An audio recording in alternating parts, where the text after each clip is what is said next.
3 miesiące temu opublikowałam na tym kanale odcinek o pomysłach na letnią sesję zdjęciową.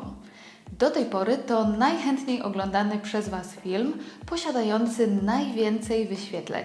Dlatego postanowiłam przygotować jego kolejną kwartalną edycję.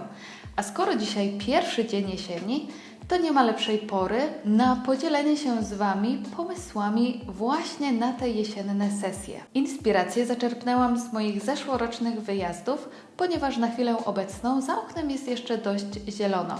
W sam raz na to, aby dobrze przygotować się i zastanowić, co ciekawego możecie w tym roku zaprezentować na swoim Instagramie i nie tylko. Mam nadzieję, że przedstawione tu pomysły zmotywują Was do poszukania ciekawych plenerów w Waszej okolicy, nawet jeśli chwilowo złapie Was tęsknota za latem albo jesienna handra.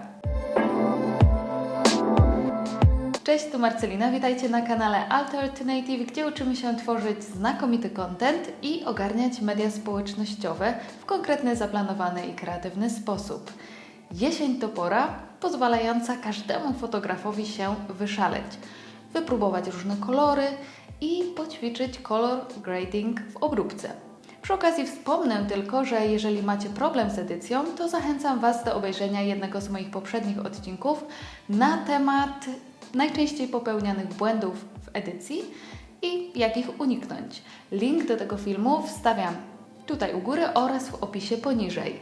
W zeszłym roku starałam się wykorzystać każdy słoneczny dzień na zdjęcia podczas jesiennych miesięcy i udało mi się w ten sposób zebrać całkiem spory katalog. Na potrzeby dzisiejszego odcinka wybrałam 5 najciekawszych moim zdaniem plenerów, które zamierzam Wam zaprezentować i które mam nadzieję staną się inspiracją dla Was do stworzenia jesiennych zdjęć w tym roku. A więc nie przedłużając, spójrzmy zatem, co dla Was przygotowałam. Nic lepiej nie zwiastuje nadchodzącej jesieni niż kolorowe spadające liście. A gdzie można znaleźć ich całe masy i to w dodatku niezmiecione w niezbyt eleganckie kubki? Oczywiście w lesie, dlatego już teraz zachęcam Was do długich, leśnych, jesiennych spacerów.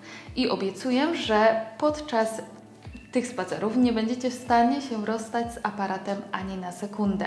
Przyjrzyjmy się teraz moim zeszłorocznym wędrówkom, których było całkiem sporo. Zacznijmy od sesji w Borach Tucholskich, na którą ubrałam sukienkę. I tutaj taka dygresja. Mam na sobie letnią sukienkę, do której dobrałam botki. Dzięki temu ta stylizacja idealnie wpasowała się w jesienny klimat. Chodzi o to, że nie trzeba za każdym razem kupować nowych ubrań. Wystarczy, że odpowiednio dobierzecie do nich dodatki, czy właśnie buty. Zabrałam ze sobą jeszcze plecak oraz kapelusz, czyli takie standardowe atrybuty podróżnika. Zdjęcie zrobiłam w 3 różnych miejscach i jak widzicie, gdzieniegdzie było o tej porze jeszcze całkiem zielono.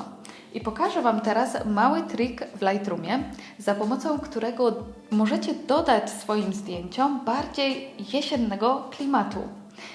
Wejdziecie do panelu HSL, w telefonie on nazywa się Mieszaj i znajduje się w module Kolor i zmienicie barwę zieleni na bardziej żółtą. Jeżeli używacie Lightroom Classic, możecie pójść o krok dalej i skalibrować kolory, co jeszcze intensywniej na nie wpłynie.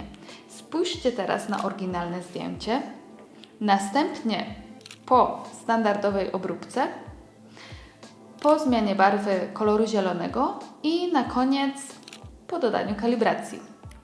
Niezła zmiana, co nie?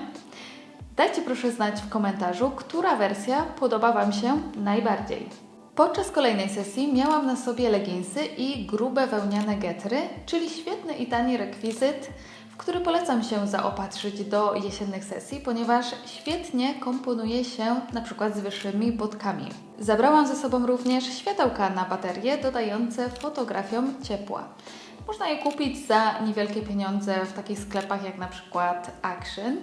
I wszystkie te elementy skomponowały się w jedną, bardzo jesienną całość.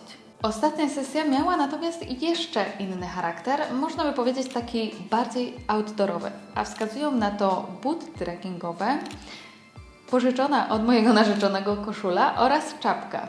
Kobiecości natomiast tej stylizacji dodał kłos, który na szybko sobie splotłam. A teraz przenieśmy się już z lasu nad wodę. Jako zwolenniczka porannego wstawania i fotografowania najpiękniejszego spektaklu dnia, czyli wschodu słońca, kolejne 2 sesje, które zamierzam Wam pokazać, zrobiłam właśnie o wschodzie słońca.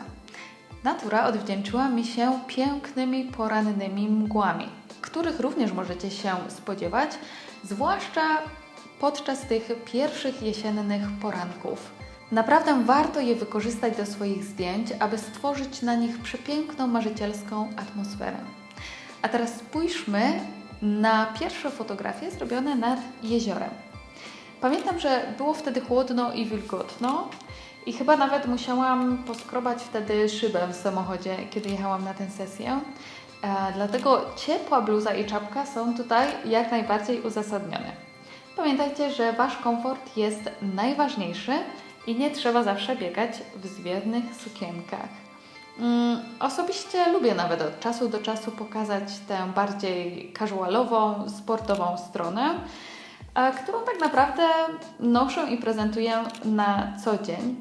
I jak widzicie na moich kolejnych zdjęciach, mgły zdążyły już opaść, dlatego aby móc je uchwycić, trzeba się poświęcić i wcześnie wstać.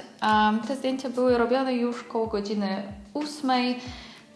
No i jak widać, słońce było już dość wysoko, co właśnie spowodowało zniknięcie mgieł.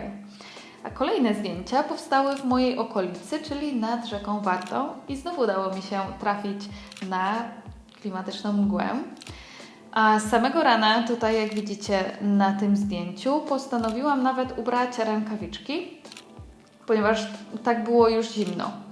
A nie zniechęcajcie się jednak, robienie zdjęć w tak zachwycających okolicznościach przyrody to naprawdę czysta przyjemność. Pamiętajcie tylko o tym, żeby się odpowiednio do nich ubrać.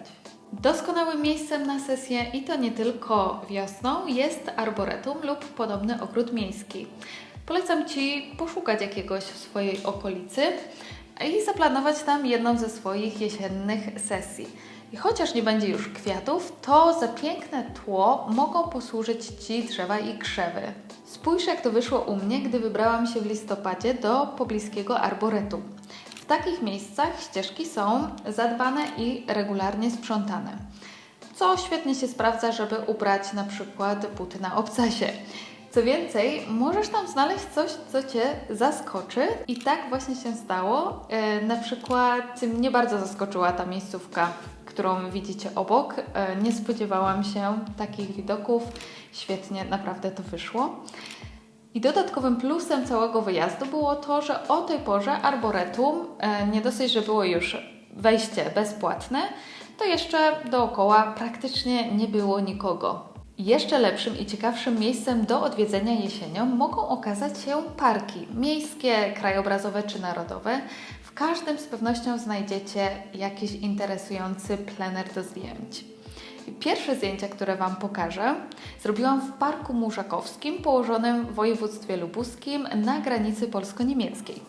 I właściwie ten park jest podzielony na część polską i niemiecką, a co ciekawe, część polska jest znacznie większa, ale też bardziej dzika.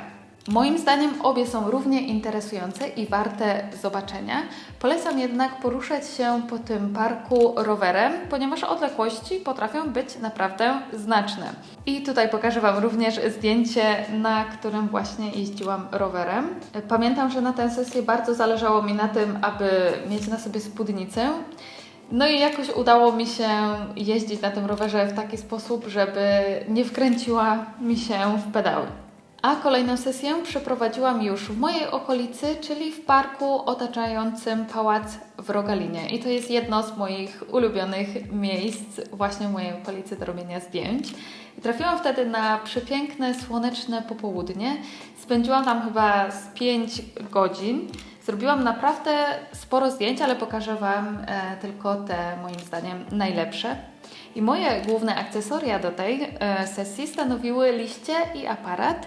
I taka mała wskazówka, jeżeli nie mamy nic ze sobą, co moglibyśmy chwycić w ręce i je czymś zająć, rozejrzyjmy się i wykorzystajmy to, co jest dookoła nas.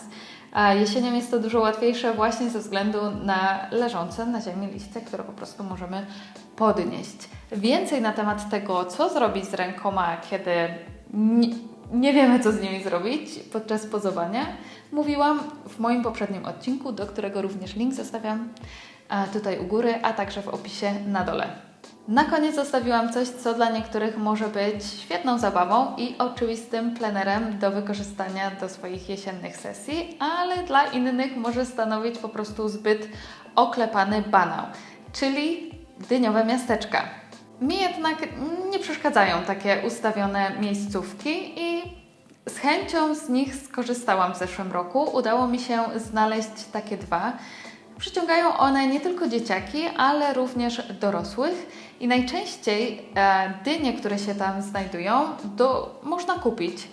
I one stanowią rekwizyty, dopóki po prostu ktoś nie zabierze ich ze sobą. Także myślę, że sprzedający bardzo chętnie tworzą takie miasteczka właśnie po to, żeby móc więcej sprzedać swoich produktów. W obu miasteczkach, do których trafiłam w zeszłym roku w mojej okolicy, wstęp był bezpłatny, jednak w jednym z nich trzeba było na przykład zapłacić, jeżeli chciało się zrobić zdjęcia aparatem. Nie byłam na to przygotowana, dlatego postanowiłam, że zrobię tylko zdjęcia telefonem. No i dzięki temu mogę Wam pokazać tę różnicę. W jednym miejscu, które widzicie teraz, to właśnie robiłam zdjęcia telefonem, a za chwilę pokażę Wam, jak one wyglądały już w tym drugim dyniowym miasteczku, w którym robiłam zdjęcia aparatem. Które podobają Wam się bardziej? Każda pora roku czymś się wyróżnia i można ją w inny sposób wykorzystać do swoich zdjęć. Przede wszystkim polecam Wam dużo spacerować po swojej okolicy i rozglądać się dookoła, a na pewno znajdziecie ciekawe plenery, ciekawe kadry, niezależnie od tego, czy chcecie zaprezentować na swoich zdjęciach stylizację, miejską architekturę, czy jakieś krajobrazy. Pamiętajcie tylko, żeby zadbać o odpowiednie światło, a później obróbkę danego zdjęcia i nie przesadzajcie z kolorami, ponieważ jest to częsty błąd, zwłaszcza w jesiennych zdjęciach, które chcemy, aby tak od nich aż bił ten kolor. A z mojej strony na ten moment to już wszystko. Dziękuję Wam bardzo za uwagę. Jeżeli spodobał Wam się ten film, zostawcie proszę łapkę w górze i zasubskrybujcie, ponieważ planuję stworzyć kolejną zimową edycję za kilka miesięcy. Dziękuję Wam bardzo za uwagę. Do zobaczenia. Cześć!